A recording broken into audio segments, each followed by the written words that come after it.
మన vintage collections, Kadambari collections, పూర్ణిమ prints లో ఎంత కొంటే అంత ఉచితం. ప్రసన్న గారు, ఫస్ట్ ఇండియానా కెన్యానా? మేము ఇండియన్సే. మీరు ఇండియన్సే లేండి. ఏం చూస్ చేసుకుంటారు, ఇండియానా కెన్యానా? వన్ థింగ్ ఫర్ ఇండియానే చూస్ చేసుకుంటాం. ఇండియన్స్ అంటే ఇండియానే చూస్ చేసుకుంటాం కదా, అంతేనా? కాకపోతే ఇప్పుడు అమ్మ అత్త అంటే ఏం చెప్తాం, అమ్మ ఇల్లా పుట్టిల్లా అత్తగారిల్లా అంటే డెఫినెట్ గా పుట్టిల్లు అని చెప్పరా? పుట్టిల్లానే చెప్తాం. ఇది పుట్టిల్లు కాబట్టి. ఓకే. అత్తగారిల్లు అంటే మరి అది. ఓకే. సో బేసిక్గా ఎక్కడి నుంచి మీరు? గుంటూరు నుంచి అండి. గుంటూరు నుంచి. చదువుకోవడం, ఎడ్యుకేషన్ అంతా నెల్లూరులో అయింది. నెల్లూరు. ఓకే. ఎంతవరకు చదువుకున్నారు? డిగ్రీ చదువుకున్నారు. గుంటూరు మీ అత్తగారు ఊరు. ఓకే. మరి కెన్యా ఎందుకు వెళ్ళారు? మ్యారేజ్ అయింది. ఫస్ట్ ఉగాండాలో ఉన్నాము. ఉగాండా. మా హస్బెండ్ ఫస్ట్ ఉగాండాలో వర్క్ చేసేవాళ్ళు. మ్యారేజ్ అయినప్పుడు ఇంకా అక్కడికి వెళ్ళాము. ఓకే. అక్కడి నుంచి 1 year ఉండి తర్వాత కెన్యా వచ్చాం అనమాట. ముందు ఉగాండా వెళ్ళి అక్కడ 1 year ఉండి. ఉగాండా కెన్యా వెళ్ళొచ్చు, బై రోడ్ కూడా వెళ్ళొచ్చు, ఫ్లైట్. ఓకే. బై రోడ్ కూడా వెళ్ళొచ్చు. బై రోడ్ అయితే ఒక 18 hours అలా ఉంటుంది. ఓకే. మీరు కూడా అక్కడ జాబ్ చేస్తున్నారు కదా? ఇప్పుడు కెన్యాలో మాకు బిజినెస్ ఉంది. మా కంపెనీలోనే నేను వర్క్ చేస్తాను. మీకు ఓన్ బిజినెస్ ఉంది. కన్స్ట్రక్షన్ బిజినెస్, ఫ్లోరింగ్ చేస్తాం అనమాట. ఫ్లోరింగ్ చేస్తారు. ఇది ఆఫ్రికా వైడ్ జరుగుతుందా? ఇది కెన్యా ఓన్లీ? కెన్యా, టాంజానియా అలా ఒక 3 countries లో చేస్తున్నాం. ఉగాండాలో కూడా 3 countries లో చేస్తున్నారు. ఇక్కడ నుంచి అక్కడికి వెళ్ళి అక్కడ బిజినెస్ పెట్టాలంటే చాలా ఆలోచనలు, చాలా ఇదవ్వాలి కదండి అసలు. యాక్చువల్గా మా వారైతే CA. Okay. Chartered account. Kenya, Africa side కొంచెం అకౌంట్స్ బేస్ బాగుంటుందండి. సాఫ్ట్వేర్ బేస్ కన్నా అకౌంట్స్ బేస్ బాగుంటుంది. అంటే తొందరగా జాబ్స్ అవి దొరుకుతాయి అనమాట అకౌంట్స్ వాళ్ళకి. ఓకే. ఆ బేస్లో ఆయన CA అవటం వల్ల ఫస్ట్ జాబ్ పరంగా వెళ్ళాము. తర్వాత కెన్యా వచ్చినాక కొంచెం ఒక 2-3 years కొంచెం సెటిల్ అయినాక అప్పుడు బిజినెస్ అనేది స్టార్ట్ చేసాం. ఇంకా జాబ్ వదిలేసి స్లోగా బిజినెస్ లోకి వచ్చాం. ఇంకా అదే అయిపోయింది. ఇదే కంటిన్యూ చేస్తున్నాం. ఒక 20 years నుంచి ఉంటున్నాం కెన్యాలో. 20 years నుంచి? 20 years. వామ్మో, ఎప్పుడు చాలా సంవత్సరాల క్రితం వెళ్ళిపోయారు. నా మ్యారేజ్ అయ్యి 20 years అయింది కాబట్టి మేము 20 years ముందే ప్లాన్ ఉండిందా ఇట్లా కెన్యా వెళ్ళిపోవాలని? అసలు లేదండి. ఓకే. అసలు లేదు. మా వారు ఉండేవాళ్ళు అక్కడ. ఆయన మా మ్యారేజ్కి ముందు 2 years అలాగ జాబ్ పరంగా వెళ్ళారు. ఓకే. మీకు ఉంటుంది కదా ఆలోచన, అబ్బో నేను వెళ్ళను, ఇవన్నీ నాకు ఇండియానే కావాలి, ఇండియాలోనే ఉంటే బెటరు ఇలాంటి? మా అమ్మ ఇల్లు తప్పితే వెళ్ళనని కూడా చెప్పాను. అసలు యాక్చువల్గా చెప్పాలంటే అసలు అమ్మగారి ఇల్లు వదిలిపెట్టి వెళ్ళనన్నాను. అటువంటిది ఇంక చేసుకున్నాక తప్పదు కదా. 6 months లో ఉండేసి వచ్చేసేయండి అన్నారు మా పేరెంట్స్. నువ్వేం టెన్షన్ పడుకో, ఒక 6 months ఉండు, వచ్చేసే బ్యాక్ అని అన్నారు. ఇంకా అక్కడికి వెళ్తే అట్మాస్ఫియర్ అంతా బాగా నచ్చింది. First of all house helpers బాగున్నారు. అంటే ఇంక మనం ఏమి పెద్దగా నా వీడియోస్ చూస్తే అందరికి అర్థమవుతుంది. యాక్చువల్గా నేను ఫేమస్ అయిందే మా హౌస్ హెల్పర్స్, మా ఎంప్లాయీస్ వాళ్ళ మూలంగానే కొంచెం బాగా కొద్దిగా. ఓకే. లేకపోతే నాకు అంత లేదులే కానండి. వాళ్ళు ఎంత హెల్ప్ చేస్తారు అంటే ఒక పర్సెప్షన్ ఉంటుంది కదా. కెన్యా అంటే కొంచెం అక్కడ ఫస్ట్లో ఒకళ్ళు ఎవరో అడిగారు, మాకు ఆఫీస్కి ఇలాగే ఎంప్లాయీని కావాలని అడిగితే గ్యాస్ ఏమైనా తెచ్చుకోవాలి అంటే ఇదేమైనా తెచ్చుకోవాలా, అవి ఉండవేమో అన్నట్టు అడిగారు అనమాట. మేము నవ్వుకున్నాం అప్పుడు కూడా. ఓకే. సో మీకు ఎలా ఉండింది ఫస్ట్ ఇక్కడి నుంచి వెళ్ళాలి అన్నప్పుడు? మీ ఆలోచన ఏంటి? మనందరికీ ఇక్కడి నుంచి వెళ్ళక ముందు ఒక ఆలోచన ఉంటుంది, వెళ్ళిన తర్వాత ఇంకొక ఆలోచన వస్తుంది కదా. సో అలా మీకు ఏముంది ఆలోచన అప్పుడు? మ్యారేజ్ అప్పుడైతే ఏం ఆలోచన లేదు. ఓకే. అంటే పెళ్లి చేసుకున్నాం, వెళ్ళిపోయాం అంతే. అంత ఏం లేదా అక్కడ ఏమి. కాకపోతే అవును, మీరు అందరూ అనుకున్నట్టు ఫస్ట్లో తెలియనప్పుడు అలాగే అనుకున్నాము. ఆఫ్రికానా, అక్కడ ఏమి ఉండవేమో అన్నట్టు అనుకున్నాము. వన్స్ అక్కడ వెళ్ళినాక అసలు అది మినీ సైజ్ ఇండియానే. ఓకే. చాలా మంది ఉగాండాలో అయితే ఇంకా చాలా మంది ఇండియన్స్ ఉంటారు. కెన్యాలో కొంచెం తక్కువ. ఉగాండాలో ఒక 2000 families దాకా ఉంటారు. కెన్యాలో కొంచెం ఫ్యామిలీస్ దాకా ఉంటారు. 1000-1500 2000 దాకా ఉంటారు నాకు తెలిసినంత వరకు. Okay. I'm not wrong I think. కెన్యాలో అయితే ఒక 300 families. ఓన్లీ తెలుగు ఫ్యామిలీస్ చెప్తున్నాను నేను. తెలుగు ఫ్యామిలీస్ 300 ఫ్యామిలీస్ చెప్తున్నాను. ఇంకా గుజరాతీస్, ఇండియన్స్ అయితే ఇంకా చాలా మంది ఉంటారు. ఓకే. సూపర్. అసలు సగం మొత్తం ఇండియా అక్కడే ఉన్నట్టుంది. కానీ మనకు చూపించేది ఎప్పుడు కూడా అంటే మనకు తెలిసినంత వరకు US, UK ఇక్కడే తెలుగు వాళ్ళు ఉంటారు అన్నట్టుగానే పోర్ట్రేట్ అవుతూ ఉంటుంది బయట.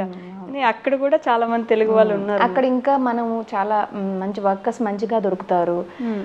మనకి హెల్ప్ చేయడానికి కానీ, ఇంట్లో హెల్ప్ చేయడానికి కానీ, ఆఫీస్లో హెల్ప్ చేయడానికి కానీ చాలా వరకు ఎంప్లాయ్మెంట్ వర్కర్స్ వైజ్ బాగుంటుంది. అందుకని ఇక్కడి నుంచి ఎవరు అక్కడ దాకా రారు. మెయిన్ జాబ్స్కి మాత్రమే తీసుకుంటారనమాట. ఓకే, చిన్న చిన్న జాబ్లన్నీ అక్కడ వాళ్ళే చేసుకుంటూ ఉంటారు ఎందుకంటే అక్కడ కొంచెం ఎంప్లాయ్మెంట్ కొంచెం ఎక్కువ ఉంటుంది చిన్న వాళ్ళకంతా. ఓకే, పెద్ద పెద్ద జాబ్స్ వరకు మన వాళ్ళు కూడా వచ్చే ఛాన్స్ ఉంది. ఫస్ట్లో కొంచెం తక్కువగా ఉండేవాళ్ళు, అంటే చదువు అదంతా ఫస్ట్ మేము వెళ్ళిన కొత్తలో కొంచెం తక్కువ ఉండేది.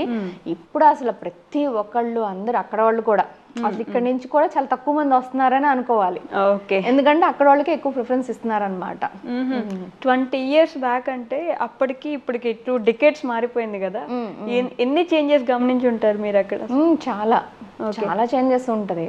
అంటే లివింగ్లో కానీ ఎన్వైర్న్మెంట్లో కానీ చాలా చేంజ్ ఉంది. ఫస్ట్లో మేము వెళ్ళిన కొత్తలో అయితే అసలు ఒక ఇల్లు ఉంటే మళ్ళీ చుట్టుపక్కల ఒక 1/2 kilometer దాకా ఇల్లు, కొంచెం చెట్లు ఎక్కువ అలా ఉండేదన్నమాట.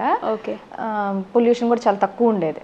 ప్రెసెంట్ ఇప్పుడు కొంచెం అన్ని బిల్డింగ్స్ అయిపోయి అపార్ట్మెంట్స్ అయిపోయి, అది వరకు ఇండివిజువల్ హౌసెస్ ఎక్కువ ఉండేవి. ఓకే, లేదు అంటే ఫ్లోర్స్ ఉండేవి, 1 floor 2 floors అలా ఉండేవి. ఇప్పుడు అలా లేదు. ఇప్పుడు అసలు పెద్ద పెద్ద బిల్డింగ్స్ వచ్చేసి చైనా వాళ్ళు ఎక్కువ వచ్చారు, సొమలియన్స్ ఎక్కువ ఉంటారు అక్కడ. దానివల్ల కన్స్ట్రక్షన్స్ అన్నీ చాలా ఎక్కువైపోయినాయి. కానీ ఆఫ్రికా అంటే నాకు, లేకపోతే మన దగ్గర చూసింది ఎలా అంటే ఒక పూర్ కంట్రీ ఆఫ్రికా, చాలా మనకంటే వెనుకబడిపోయి ఉంటారు బాగా. ఇలానే గమనించుంటాం. ఎక్కడైనా వీడియోస్లో కనిపించినా కూడా ఆ ప్లేసెస్ వరకే చూపించి అలానే పోర్ట్రే చేస్తుంటారు. Is it true? అంత వెనుకబడిపోయిన ప్లేస్ అనుకోవచ్చా మనం? నేను అంత నాలెడ్జ్ ఫెలోని కాదులే, కానీ అన్ని కంట్రీస్ నాకు తెలీదు. ఆఫ్రికా అన్ని కంట్రీస్ నేను వెళ్ళలేదు కాబట్టి నాకు తెలీదు. నాకు తెలిసి ఉగాండా, కెన్యా మాత్రం నేను చూశాను కాబట్టి అంత పూర్ కంట్రీ కావు అవి. నేను కాంట్రవర్సీ చేయాలని చెప్పట్లేదు, జస్ట్ చాలా మంది బ్లాగర్స్ వచ్చినప్పుడు నేను 1-2 బ్లాగర్స్ కూడా చెప్పాను. వాళ్ళు వచ్చి చేసినప్పుడు నాకు మీట్ అయిన వాళ్ళని, ఒకళ్ళైతే మా ఇంటికి కూడా వచ్చారు,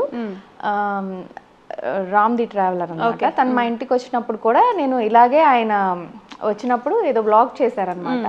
నేను దాంట్లో చూసి వాటర్ కూడా ఉండదు, వాటర్ కూడా ఇక్కడ కొనుక్కోవాలి అని అన్నప్పుడు, ఇక్కడ మురికి వాటర్ ఉంటాయి అని చెప్పి అన్నప్పుడు నేను ఆయనకి మెసేజ్ చేశాను. ఓకే, అదొక్కటే చూపించి ఉంది, ఎక్కడా లేదు. పూర్ అనేది ప్రతి కంట్రీలో ఉంటుందని నా ఒపీనియన్. అదొక్కటే చూపిస్తే ఆ కంట్రీకి మిగతా వెనక సైడ్ ఇంకో సైడ్ ఉంటుంది కదా, అది కూడా చూపించండి అని చెప్తా. అది చూపించొద్దని చెప్పట్లేదు. ఇది కూడా కొంచెం ఇలాగ మన తెలుగు వాళ్ళు ఉన్నారు, లేదు ఇండియన్స్ ఉన్నారు, పెద్ద పెద్ద బిల్డింగ్స్ ఉన్నాయి, వాళ్ళు కాస్ట్ ఆఫ్ లివింగ్ ఎలా ఉంటుంది, ఇవన్నీ చూపిస్తే వాళ్ళకి ఒక ఐడియా వస్తుంది. ఇప్పుడు అందరూ ఏం చూపిస్తున్నారు, వాళ్ళందరూ ఏమనుకుంటున్నారంటే పూర్ చూపిస్తే వ్యూస్ ఎక్కువ వస్తున్నాయి అన్నట్టు అటు వెళ్తున్నారేమో నా ఒపీనియన్. ఓకే, నేను అది అనట్లేదు, నా ఒపీనియన్ మాత్రమే అది. నిజంగానే వాటర్ దొరకవా? అలా ఏం లేదండి, చక్కగా వాటర్ ఉంటుంది. మీరు నా వీడియోస్ చూస్తే మాత్రం అన్నీ ఉంటాయి. ప్రతి ఒక్క వెజిటేబుల్ దొరికిద్ది, ప్రతి ఒక్క ఫ్రూట్స్ దొరికిద్ది. మనకి ఇండియాలో ఏమేమి ఉంటాయి, 1-2 దొరకవు. ఒకటి వచ్చేసి వాట్ ఈస్ దట్, గోంగూర, దోసకాయ, ఈ 2 వెజిటేబుల్స్ ఉండవు.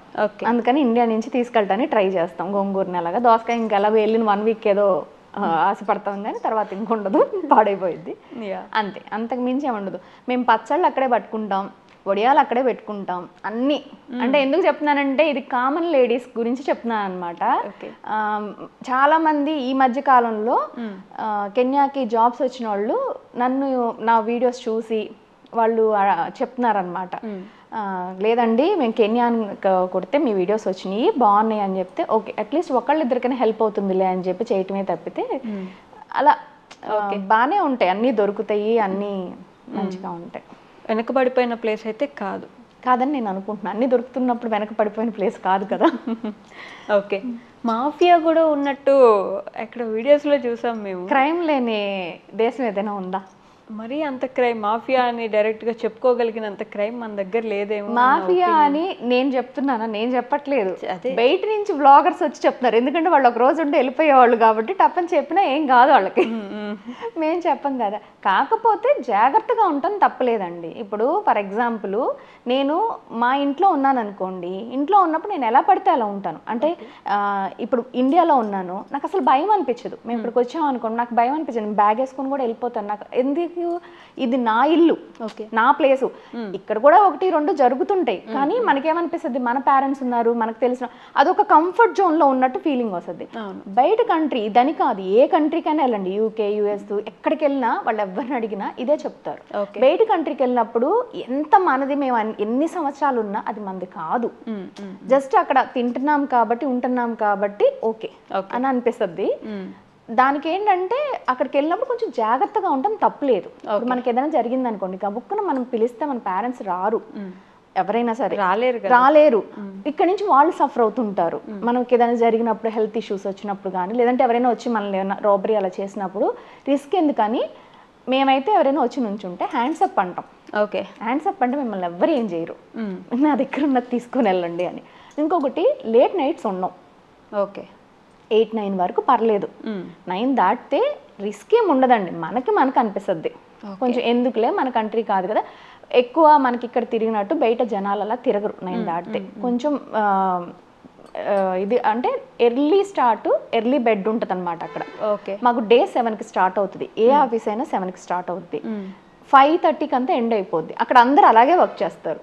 మాల్స్ మహా అయితే ఒక 8 దాకా ఏమి ఉంటాయండి, 9 దాకా ఉంటాయి అంతే. తర్వాత పబ్బులు ఉండాల్సిందే తప్పితే ఏ షాపులు ఏమి ఉండవు. 8:30కి క్లోజ్ అన్ని. 8:30కి మొత్తం క్లోజ్. వర్క్ కూడా కల్చర్ 5:30కి. అసలు మా ఆఫీస్లో 5 దాటితే నేను మా హస్బెండ్ తప్పితే ఎవరు ఉండరు. నేను కూడా మా హస్బెండ్ కోసం ఏదో తోడు కోసం అని ఉంటాను తప్పితే అసలు ఎవ్వరు ఉంటారు. 5:30 దాటితే క్లోజ్ చేస్తారు. మనకి ఇండియాలో అసలు 24/7 కూడా చేస్తుంటారు. 24/7 ఉంటాయి, ఎప్పుడు కొన్ని మాత్రమే. హాస్పిటల్స్, మెడికల్ ఇలాంటివి. ఓకే, రెస్టారెంట్స్ కూడా బై 11 అలా మూసేస్తారు. 12 అంతా 12 దాకా కూడా ఉండదు, 11కే మూసేస్తారు. 11కి వెళ్తే లాస్ట్ ఆర్డర్ మీదేనండి అని చెప్తారు. 24/7 ఉండదు. ఓకే, ఏదో 1-2 ఉండొచ్చేమో. ఓకే, అంతే. అది కూడా ఈ మధ్య కాలంలో, ఒకప్పుడైతే అవి కూడా ఉండదు. దీన్ని బట్టి రిస్క్ అంటే అంతే, మనం ఉంటే అది రిస్క్. 99% నడిచే అవకాశం ఎక్కడ ఉండదండి, మోస్ట్లీ వెహికల్స్ వాడతాము. అందుకని చెప్పి అది కూడా మేబీ ఉండొచ్చు మళ్ళాగా ఊబర్లు ఉంటాయి. ప్రెజెంట్ అయితే బాగున్నాయి, ఊబర్ అసలు చాలా ఫెసిలిటీ బాగుంది ప్రెజెంట్. ఇప్పుడు మనము ఒక ఎలా చెప్పాలి, అసలు టోటల్గా చెప్పాలంటే మనకి ఒక 4-5 ఇయర్స్ బ్యాక్ ఉంటారు వాళ్ళు. ఓకే, ఒక 4-5 ఇయర్స్ బ్యాక్, అంతే, ఎక్కువ ఉండదు. ఒక 4-5 సంవత్సరాలు బ్యాక్ ఉంటారు. ఓకే, అంతే.